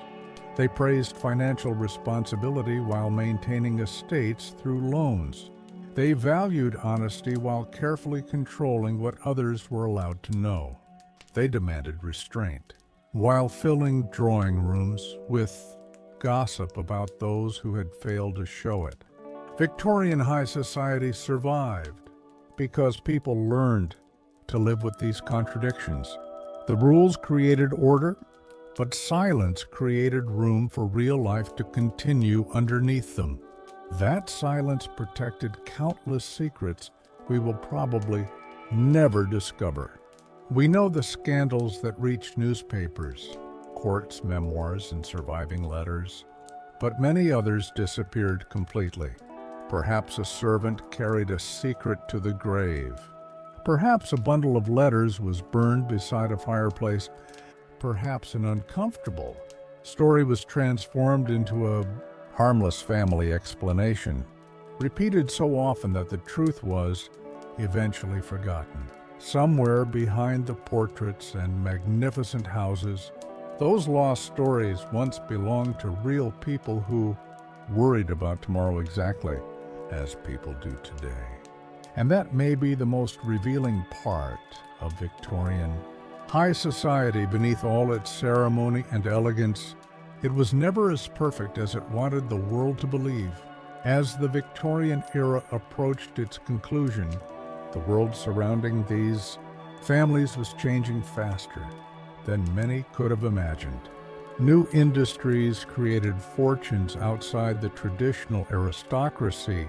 Cities expanded, newspapers reached larger audiences, and old assumptions about social rank slowly weakened. A title still carried enormous prestige, but it no longer guaranteed financial security or unquestioned influence. Some ancient estates were burdened by expenses, while businessmen who lacked famous ancestors could possess extraordinary wealth. This changing balance created new relationships and new tensions within high society. Families that once would have considered certain marriages unsuitable began looking differently at wealthy newcomers. Behind elegant wedding announcements, practical concerns about property and money could be just as important as romance. Yet the old language of respectability remained. Publicly, families emphasized affection, tradition, and shared values. Privately, lawyers and relatives discussed settlements, inheritances, houses, and future obligations. Once again, appearance and reality existed side by side. At the same time, younger members of society were growing more willing to question inherited expectations. Some wanted marriages based on affection rather than family strategy. Others wanted careers or independence that previous generations might have considered inappropriate. These desires did not immediately destroy the old system, but they placed increasing pressure upon it. Every disagreement between personal freedom and family duty carried the possibility of scandal. A son who rejected his responsibilities could threaten an estate. A daughter who refused an approved marriage might disrupt years of planning. A spouse who decided that private unhappiness could no longer be tolerated might expose problems everyone else wanted hidden. Families often responded with negotiation rather than open confrontation. Trusted relatives became intermediaries, carrying messages between people who could no longer speak calmly to one another, lawyers prepared agreements designed to prevent disputes from reaching court. Friends offered houses where someone could stay temporarily until emotions settled. Everything was arranged with one goal in mind: avoid public attention. But the expanding press made this increasingly difficult. Journalists understood that readers were fascinated by the contrast between respectable public figures and complicated private lives. A famous surname could transform an ordinary family. Disagreement into national curiosity. By the end of the century, high society was discovering that controlling reputation required more than wealth and influence. The world outside its drawing rooms was watching more closely than ever before. As the Victorian era approached its conclusion, the world surrounding these families was changing faster than many could have imagined. New industries created fortunes outside the traditional aristocracy. Cities expanded, newspapers reached larger audiences, and old assumptions about social rank slowly weakened. A title still carried enormous prestige, but it no longer guaranteed financial security or unquestioned influence. Some ancient estates were burdened by expenses, while businessmen who lacked famous ancestors could possess extraordinary wealth. This changing balance created new relationships and new tensions within high society. Families that once would have considered certain marriages unsuitable began looking differently at wealthy newcomers. Behind elegant wedding announcements, practical concerns about property and money could be just as important as romance. Yet the old language of respectability remained. Publicly, families emphasized affection, tradition, and shared values. Privately, lawyers and relatives discussed settlements, inheritances, houses, and future obligations. Once again, appearance and reality existed side by side. At the same time, younger members of society were growing more willing to question inherited expectations. Some wanted marriages based on affection rather than family strategy. Others wanted careers or independence that previous generations might have considered inappropriate. These desires did not immediately destroy the old system, but they placed increasing pressure upon it. Every disagreement between personal freedom and family duty carried the possibility of scandal. A son who rejected his responsibilities could threaten an estate. A daughter who refused an approved marriage might disrupt years of planning. A spouse who decided that private unhappiness could no longer be tolerated might expose problems everyone else wanted hidden. Families often responded with negotiation rather than open confrontation. Trusted relatives became intermediaries, carrying messages between people who could no longer speak calmly to one another. Lawyers prepared agreements designed to prevent disputes from reaching court. Friends offered houses where someone could stay temporarily until emotions settled. Everything was arranged with one goal in mind: avoid public attention. But the expanding press made this increasingly difficult. Journalists understood that readers were fascinated by the contrast between respectable public figures and complicated private lives. A famous surname could transform an ordinary family. Disagreement into national curiosity. By the end of the century, high society was discovering that controlling reputation required more than wealth and influence. The world outside its drawing rooms was watching more closely than ever before. Public curiosity became one of the forces that Victorian elites could no longer fully control. Earlier generations had relied on distance, private correspondence, and tightly connected social circles to contain embarrassing information. By the closing decades of the century, however, expanding newspapers and faster communication meant that stories could travel far beyond London drawing rooms. Readers in distant towns could learn about court disputes, broken engagements, financial failures, and mysterious family conflicts involving people they had never met. This created a new kind of fame in which aristocrats were not merely respected for their titles but observed as public personalities. Their celebrations attracted attention, and so did their mistakes.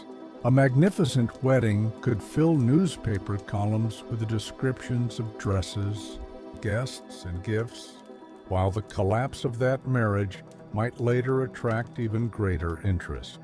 Families became increasingly aware that the public image they presented could take on a life of its own. Once newspapers established a particular version of someone's character, changing that impression could be difficult.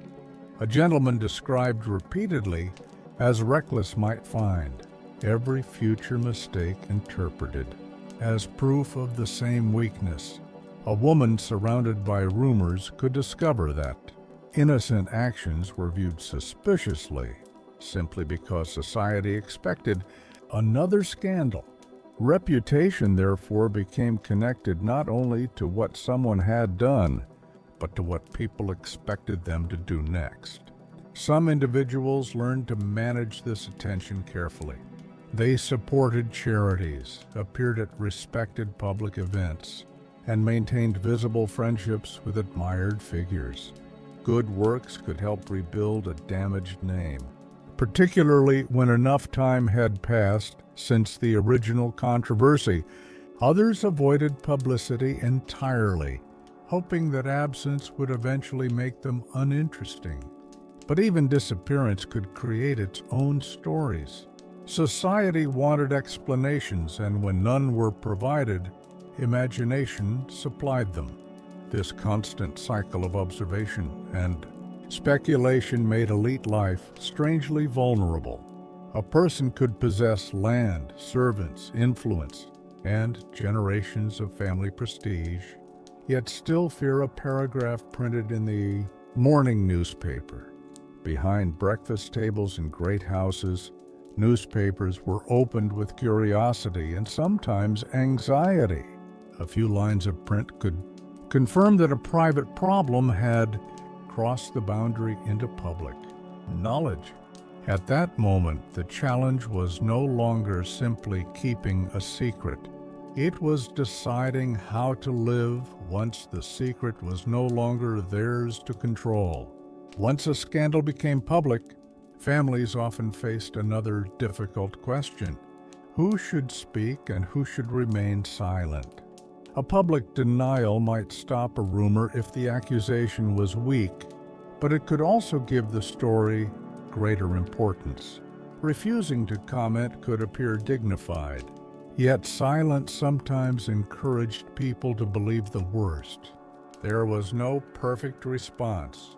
Families depended on trusted advisors, lawyers, relatives, and friends to decide which strategy offered the least danger. In some cases, carefully worded statements were passed through newspapers. In others, influential acquaintances quietly defended the family in private conversations, where social opinion was actually formed.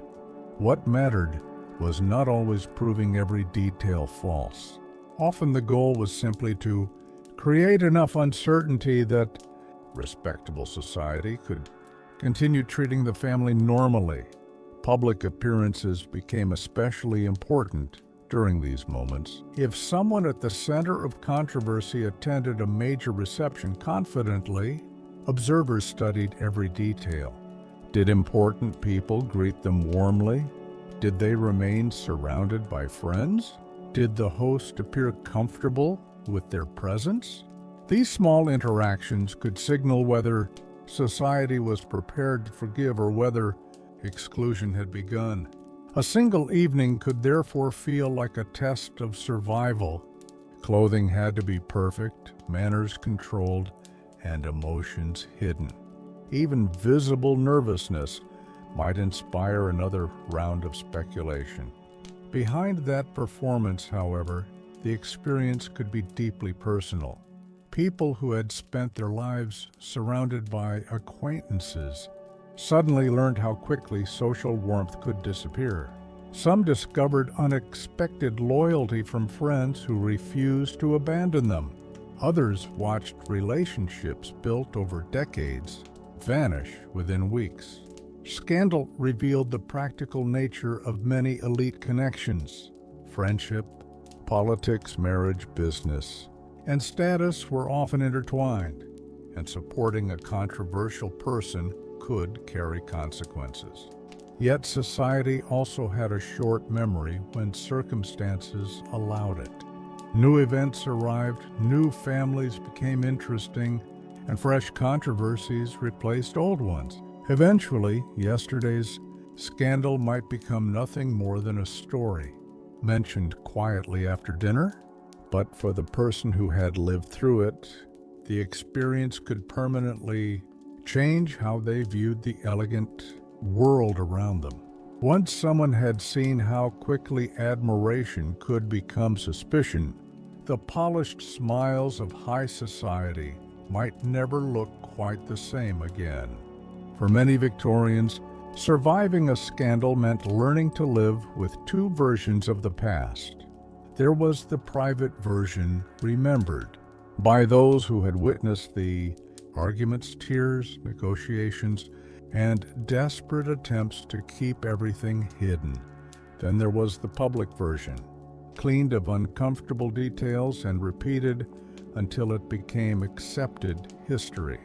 Over time, the second version could become stronger than the first. People died, servants left, letters disappeared, and younger relatives inherited stories without knowing what had been removed from them. A family controversy that once filled drawing rooms with gossip might eventually be reduced to a vague explanation about illness, travel, or disagreement. This gradual rewriting of memory helped families recover, but it also created mysteries that survived long after the Victorian world itself disappeared. Historians later found clues in unexpected places. A gap in correspondence could suggest that letters had been destroyed. Financial records might reveal payments that were never explained.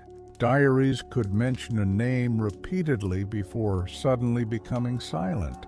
Census records, wills, court documents, and newspaper reports sometimes offered pieces of the same story, but rarely enough to recreate every detail with certainty. The absence of evidence could itself become intriguing. Why had a person vanished from family correspondence?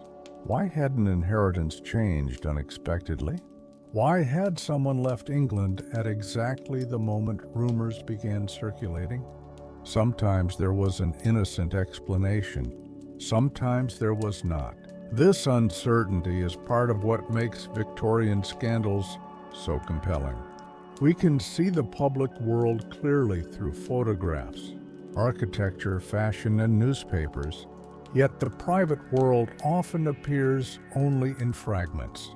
The people themselves carefully controlled what they revealed, particularly when family honor was at risk. And perhaps that tells us something important about the era. Victorian high society was not held together only by titles, wealth, and etiquette. It was also held together by agreements about what should never be discussed openly. Everyone knew that imperfections existed, but respectability depended upon keeping them within acceptable boundaries. When those boundaries failed, scandal exposed more than one person's secret. It revealed how much effort was required to maintain the entire appearance of social perfection. Behind every confident portrait and magnificent ballroom, stood people protecting reputations that could never be completely secure. The greatest luxury of high society may not have been the mansion, carriage, or jewels, but the ability to keep private life private in a world increasingly determined to discover what happened behind closed doors. Privacy, however, was never equally available to everyone within Victorian high society. The head of a powerful household might have lawyers, money, and influential friends ready to protect his name, while another family member had far less control over what happened. Young women, dependent relatives, and even adult children could find major decisions being made on their behalf. When trouble appeared, preserving the family reputation often took priority over explaining what an individual wanted. A difficult relationship might be quietly ended, correspondence removed, or travel arranged before questions could spread. From the outside, these decisions could look perfectly ordinary. A young woman spending several months with relatives in the countryside attracted little attention if the explanation was carefully presented.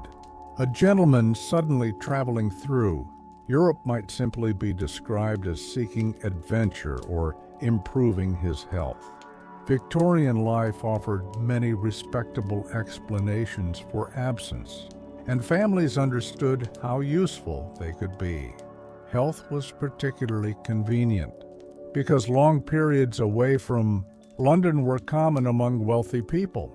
Seaside towns, country houses, and journeys abroad could provide both genuine rest and distance from uncomfortable rumors. But returning home required careful timing. Too early, and curiosity might still be intense. Too late, and prolonged absence could become suspicious itself. Families therefore watched social opinion through letters and trusted friends. They wanted to know whether people were still discussing the controversy or whether another story had replaced it. In a world without instant communication, gossip still moved with remarkable efficiency. One dinner could connect politicians, aristocrats, military officers, writers, and wealthy businessmen. The following morning, each guest carried fragments of conversation into another circle. Within days, information could pass through dozens of households without ever appearing publicly. This informal network could be more frightening than the newspapers because there was no clear way to correct it. A printed accusation could be answered. A whisper repeated privately was almost impossible to trace. No one knew exactly where it had started or how much the story had changed. This uncertainty encouraged caution even when a rumor was false. People understood that reputation depended not only on truth but on perception.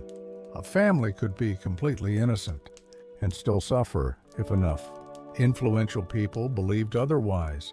That fragile relationship between truth and appearance was one of the defining tensions of Victorian high society, where the most dangerous story was sometimes not what had actually happened, but what everyone had begun to believe. The power of belief could shape a person's future long after the original rumor had lost its excitement. A young aristocrat associated with an embarrassing family story might discover that people remained polite but cautious. Potential marriages could become more difficult. Political opportunities might disappear, and business partners could quietly reconsider their connections. Nothing needed to be said directly. Victorian society often communicated judgment through subtle decisions rather than confrontation. This made reputation difficult to repair because there was no single accusation to answer. Instead, a person had to rebuild confidence slowly through years of respectable behavior. Charity offered one path toward rehabilitation, Wealthy men and women supported hospitals, schools, churches, relief organizations, and countless local causes. Genuine generosity certainly existed, but public service could also demonstrate responsibility and moral character. Someone whose name had been damaged might become increasingly visible in charitable work, hoping that new associations would gradually replace old rumors. Marriage could also reshape a reputation. A connection with a respected family sometimes helped restore social acceptance, particularly if the new relatives openly welcomed the person involved. Yet marriage could create fresh dangers as well. Once two families were connected, the secrets of one could threaten the standing of the other. Parents therefore investigated potential matches carefully. They considered money, ancestry, behavior, relatives, and whatever stories circulated privately. An engagement that seemed romantic to outsiders might have been preceded by months of discreet inquiries. The past mattered because marriage joined not simply two individuals but two reputations. This explains why hidden debts or forgotten scandals could become explosive when discovered shortly before a wedding. A family might tolerate uncertainty in an acquaintance, but refuse to introduce it into its own bloodline. When engagements collapsed without explanation, society immediately searched for a reason. Sometimes the truth remained known only to a few people, but speculation could become almost as damaging as revelation. The Victorian obsession with respectability therefore created an endless cycle. Families investigated one another because reputation mattered, while the secrecy surrounding those investigations produced more gossip. Everyone wanted certainty, yet much of high society operated through rumor, assumption, and carefully guarded information. Behind the formal introductions and elegant wedding announcements was a world, constantly evaluating who could be trusted, who remained respectable, and which secrets might still be waiting to emerge. And yet, for all the anxiety surrounding scandal, Victorian high society could never eliminate the behavior that created it. Strict expectations did not remove ambition, jealousy, attraction, resentment, or loneliness. In some cases, the pressure to appear perfect may even have made private rebellion more tempting. People who spent their days following elaborate rules sometimes searched for spaces where those rules felt weaker. Private clubs, country weekends, foreign travel, and gatherings among trusted friends could offer temporary freedom from constant observation. But freedom remained risky when reputation followed everywhere. A careless conversation during a country visit could return to London before the traveler did. A private friendship formed abroad might later become known through letters or mutual acquaintances. The social world of the wealthy stretched across Britain and Europe, connecting people through family, education, politics, and marriage. It was difficult to disappear completely. Even those who crossed oceans could discover that introductions and family names traveled ahead of them. This network gave elite Victorians enormous influence, but it also created a web of observation from which few could escape. The safest secrets were those known by the smallest number of people. Yet complicated lives rarely remained that simple. A hidden financial problem required bankers or lawyers. A secret journey involved servants, coachmen, railway employees, and hotel staff. A private relationship generated letters, meetings, and explanations for absence. Every attempt at concealment created another person who might notice something unusual. Most of these observers never betrayed anyone, but secrecy depended upon all of them remaining discreet. One mistake could unravel years of careful planning. Perhaps a letter was left on a desk. Perhaps a servant misunderstood an instruction. Perhaps two acquaintances met unexpectedly in a place where neither expected to be recognized. Suddenly, separate fragments formed a pattern. Once suspicion began, ordinary details acquired new meaning. Society looked backward, remembering conversations and events that had seemed harmless at the time. This ability to reinterpret the past made scandal particularly unsettling. It suggested that the respectable world everyone had accepted might always have contained another story beneath the surface. And in Victorian high society, discovering that hidden story could be far more fascinating than the polished version everyone had been expected to believe. The polished version was maintained most carefully during the great social occasions that defined elite life. At a formal dinner, every detail communicated stability. The table was arranged with precision. Servants moved quietly between guests, and conversation remained controlled even when tensions existed beneath the surface. Two relatives involved in a bitter, private disagreement might sit beneath the same chandelier and exchange perfectly courteous words. A husband and wife whose marriage was collapsing could arrive together because appearing separately would invite questions. These performances were not always acts of deception. For many Victorians, controlling emotion in public was itself considered a mark of good character.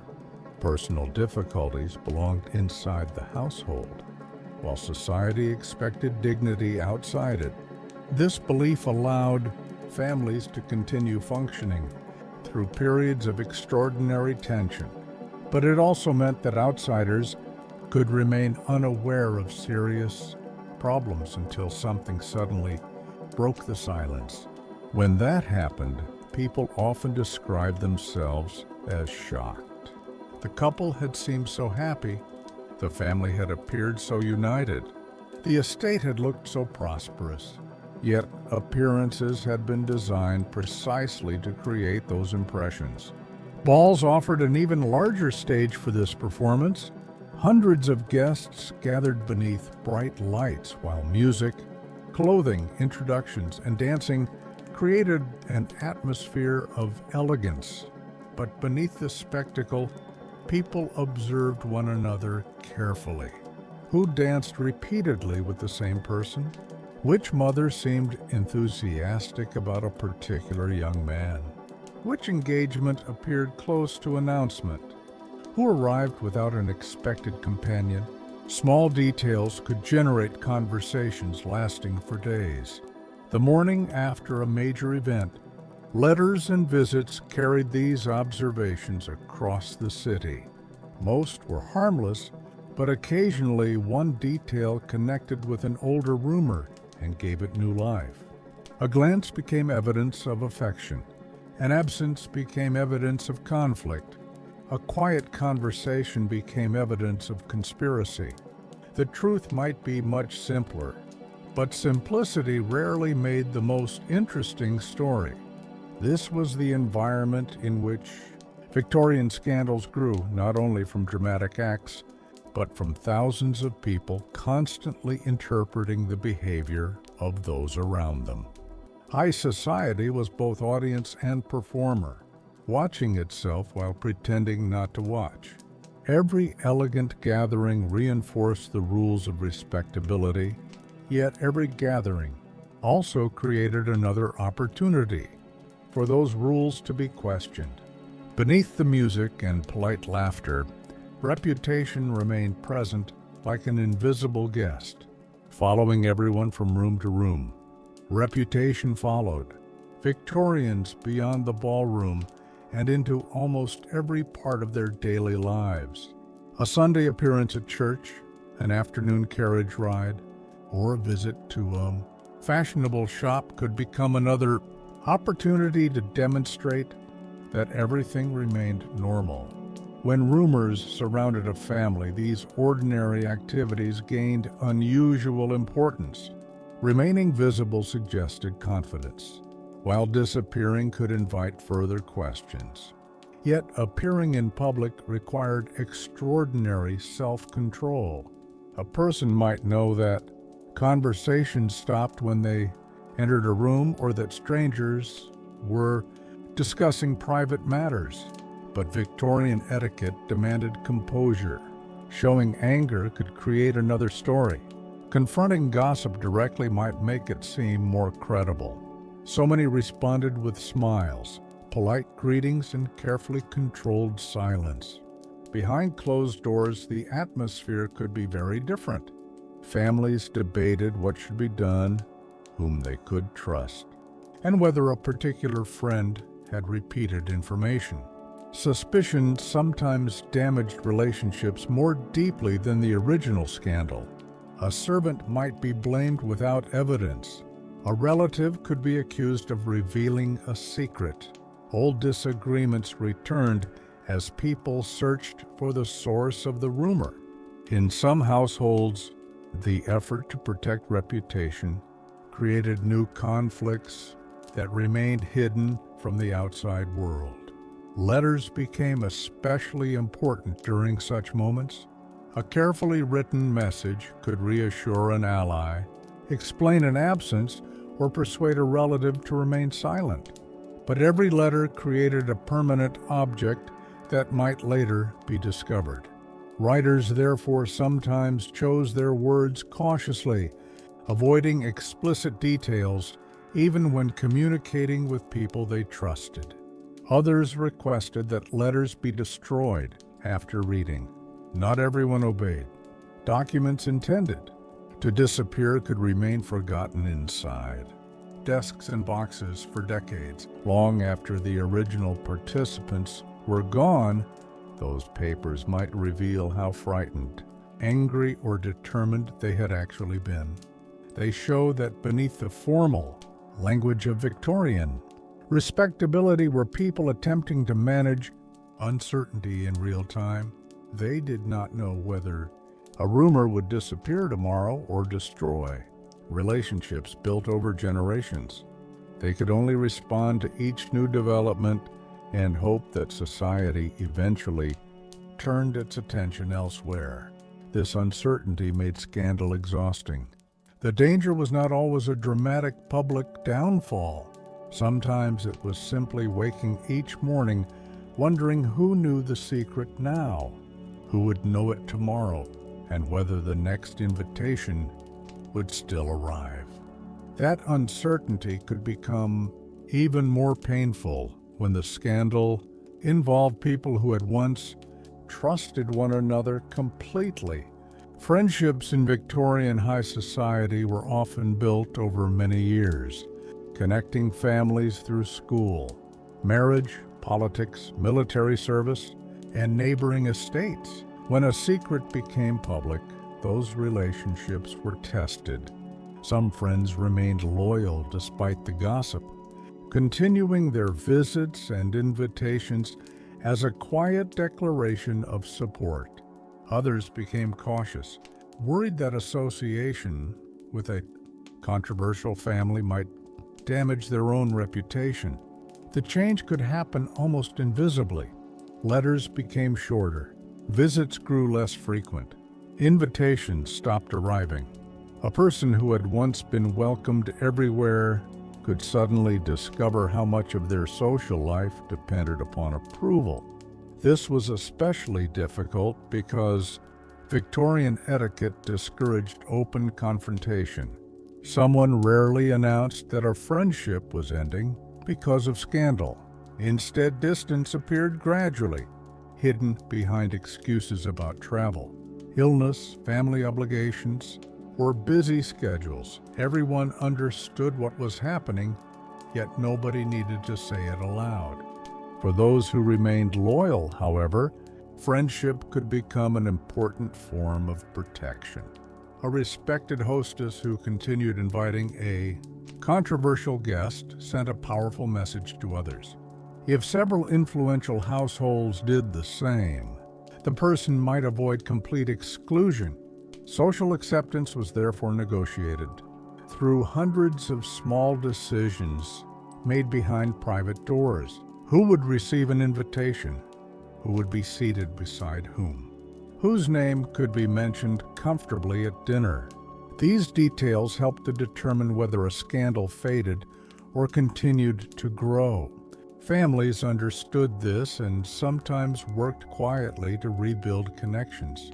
Relatives visited old friends, explanations were offered privately, and carefully chosen gatherings allowed someone to return without creating a dramatic public moment.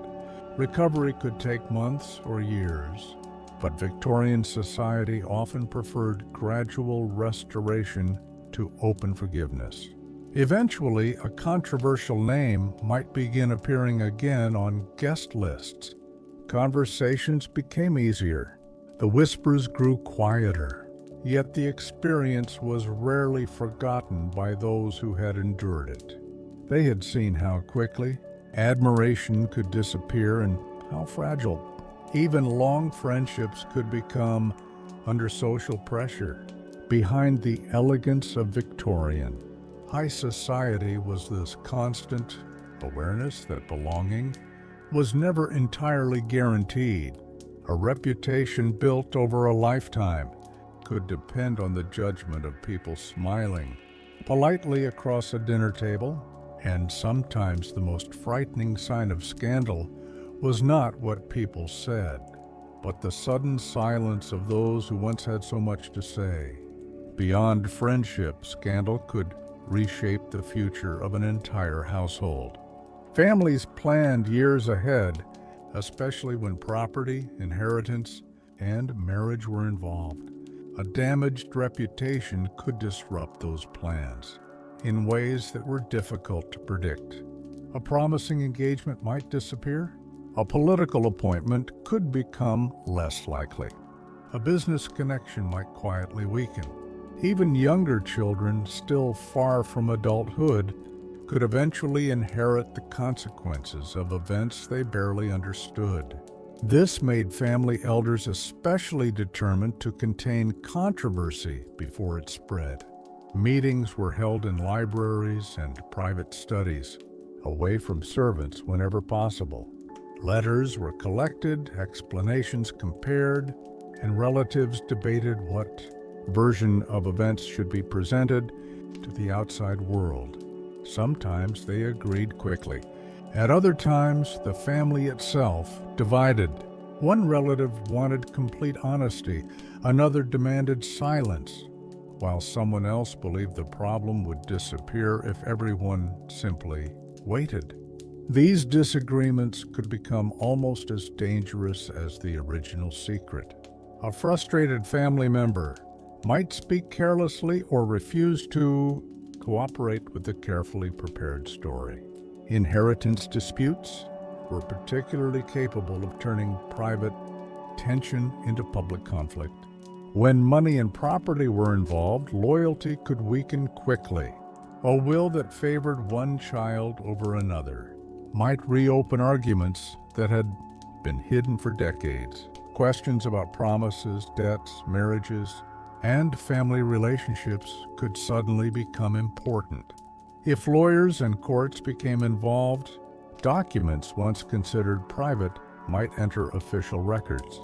The dead could no longer explain their decisions, leaving surviving relatives to fight over what they believed had happened. Newspapers sometimes transformed these disputes into dramatic narratives of wealthy families destroying themselves over fortunes and estates. Readers followed each revelation while the people involved watched generations of private history become public entertainment, yet behind the sensational stories were often ordinary emotions, made larger by wealth and expectation. Siblings who felt ignored, children who wanted approval, parents trying to control the future, and relatives who remembered old injuries differently. Victorian high society wrapped these emotions in titles, property, etiquette, and tradition, but underneath they remained deeply human. Perhaps this was why scandal fascinated people so much. When the polished surface cracked, the aristocrat behind the grand name suddenly looked less distant. The mansion remained enormous. The servants continued their duties, and the family portraits still watched from the walls. But for a moment, the public could see that privilege had never protected anyone from jealousy, disappointment, fear, or regret. The same human emotions appeared clearly when scandal entered the relationship between parents and children. Victorian parents in wealthy households often believed they had a responsibility to guide the future of the family, and that could mean making decisions their children disliked. Education, careers, friendships, and marriage were rarely considered entirely private choices. When an old family name was involved, a son expected to inherit an estate carried obligations that began long before he became its owner. His behavior could affect tenants, servants, relatives, and future generations. A daughter's marriage could create an alliance between powerful households or bring wealth into a family facing financial difficulties. Under these circumstances, personal desires sometimes collided with family strategy. A young person who fell in love with someone considered unsuitable might face enormous pressure to end the relationship. Parents could argue that they were protecting the family, while the child experienced the same actions as control. Secret correspondence might follow. Meetings could be arranged through sympathetic friends, and every effort to conceal the relationship increased the possibility of scandal if it was discovered. When parents learned what was happening, they sometimes acted quickly. Travel could separate the couple. Letters might be intercepted. Financial support could be threatened. Trusted relatives might be asked to persuade the young person to reconsider. The goal was often to prevent a private disagreement from becoming a public event. Yet resistance could make secrecy impossible. A sudden engagement, an unexpected marriage, or a refusal to return home could force families to explain circumstances they had desperately tried to hide. Society then divided between those who admired romantic independence and those who believed family duty had been abandoned. Behind these disputes was a larger transformation taking place across the century. Individual happiness was becoming increasingly important in discussions of marriage and personal life, while older traditions still emphasized family responsibility and social position. Victorian high society stood between these competing ideas. It celebrated romantic love in novels and poetry while continuing to treat marriage as a decision with financial and social consequences. That contradiction created countless private struggles. Not all became scandals, and most disappeared without leaving historical evidence. But when one escaped the family circle, it revealed the tension between the life society expected a person to live and the life that person might secretly have wanted for themselves. The tension between duty and personal freedom could also shape the lives of people who never openly rebelled. Many Victorians simply accepted the roles prepared for them, even when those roles brought little happiness. A marriage could remain outwardly respectable for decades while husband and wife lived increasingly separate lives.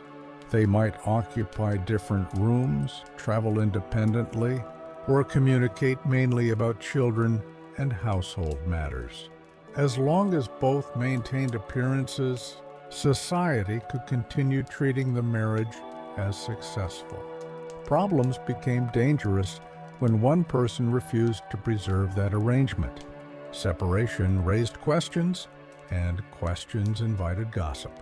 Families therefore developed explanations that allowed distance without admitting conflict. Health, travel, business, or responsibilities at a country estate could explain why spouses were rarely seen together. Friends might understand the truth while politely accepting the public version. In this way, high society often depended on shared discretion. People knew more than they admitted, and respectability survived because everyone understood when not to ask questions. But this silence could become fragile when another person entered the story. A close friendship that attracted too much attention could transform private unhappiness into public suspicion. Letters, repeated visits, or journeys taken at similar times might be noticed by servants and acquaintances. Nothing needed to be proven for gossip to begin. Once people believed they had discovered a hidden relationship, every interaction could be interpreted as evidence. The individuals involved might deny everything, but denial rarely erased curiosity. This was especially dangerous when political or social rivals saw an opportunity. Personal information could become a weapon in struggles that had little to do with morality. A damaging story might weaken an opponent, embarrass a family, or destroy a carefully arranged marriage. The private world and public world of Victorian elites were therefore never completely separate. Politics entered drawing rooms, money influenced marriages, and family secrets could affect public careers. A person might believe a private decision concerned only a few relatives, then discover that newspapers and strangers had become interested in it. That possibility encouraged caution, but it could never eliminate risk. Human relationships were too complicated to fit perfectly within social rules. Behind the formal etiquette were people making difficult choices with incomplete knowledge, never certain which decision would preserve peace and which would become the next story whispered across London. And sometimes the greatest threat to a Victorian reputation came from the people who knew the family best. Relatives who had shared years of private conversations understood weaknesses that outsiders could only guess at. When relationships remained peaceful, this knowledge stayed safely within the household. But inheritance disputes, broken promises, failed marriages, or old resentments could transform trusted relatives into dangerous opponents. A brother who felt cheated, a cousin excluded from a will, or a spouse who believed they had been humiliated might possess letters and memories capable of challenging the family's public story. This possibility made private negotiations extremely delicate. Lawyers could help arrange settlements, but money alone could not guarantee silence. Sometimes what an angry relative wanted was recognition, apology, or independence rather than financial compensation. If no agreement could be reached, the dispute might move toward court, where secrecy became much harder to preserve. Witnesses could be questioned, documents examined, and events once discussed only around family tables could enter public records. The courtroom turned private memory into competing testimony. One person remembered a conversation one way. Another insisted it had happened differently, and newspapers transformed those disagreements into stories for thousands of readers. Outside the court, society chose which version it preferred. Some defended the old family name, arguing that private disagreements had been exaggerated. Others were eager to believe the most dramatic interpretation. The facts could become buried beneath loyalty, prejudice, and entertainment. Even after a judgment was reached, gossip might continue, because legal answers did not always satisfy public curiosity. People wanted motives. They wanted to know what had really happened behind the closed doors before lawyers became involved. That question could survive for decades. Later generations might inherit documents that offered new clues, but by then many witnesses were gone and memories had become impossible to verify. The scandal slowly transformed from a living crisis into family legend. Details changed, villains and victims switched places, and uncertainty became part of the story itself. What remained constant was the lesson Victorian high society understood so well. A secret was safest, while everyone who knew it still had a reason to protect it. Once loyalty disappeared, even the thick walls of the grandest mansion could no longer keep the private world from reaching the public outside. That danger made loyalty one of the most valuable forms of protection in Victorian high society. Families depended not only on wealth, but on networks of people willing to preserve confidence during difficult moments. A trusted lawyer might know the true condition of an estate. A doctor could understand illnesses or personal circumstances never discussed publicly. A secretary handled letters containing information that could become damaging in the wrong hands. Senior servants witnessed private routines every day.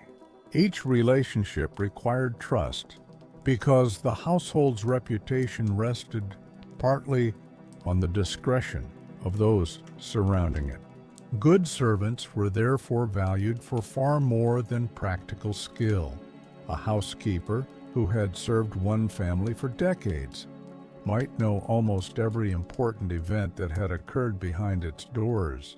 She remembered visitors who arrived unexpectedly, arguments that changed family relationships, children who grew into troubled adults, and periods when money became unusually tight.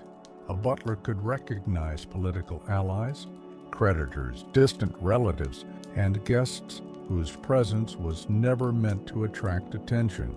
Their silence helped maintain the boundary between the household and the outside world. But loyalty could not always be assumed. Servants could be dismissed after disagreements, and former employees might feel little obligation to protect people who had treated them badly. Employers understood this risk, particularly when a departing servant possessed sensitive knowledge, references, wages, and future. Employment could become part of a delicate relationship in which both sides understood more than they openly acknowledged. The same was true of private secretaries and companions. Because they lived close to powerful people, they sometimes became witnesses to events hidden from almost everyone else. They opened correspondence, arranged appointments, organized travel, and knew when public explanations did not match private reality. Most carried these secrets quietly, yet when diaries, memoirs, or letters survived, later generations occasionally discovered how much these supposedly invisible figures had known. Their accounts could completely change the image of a famous household.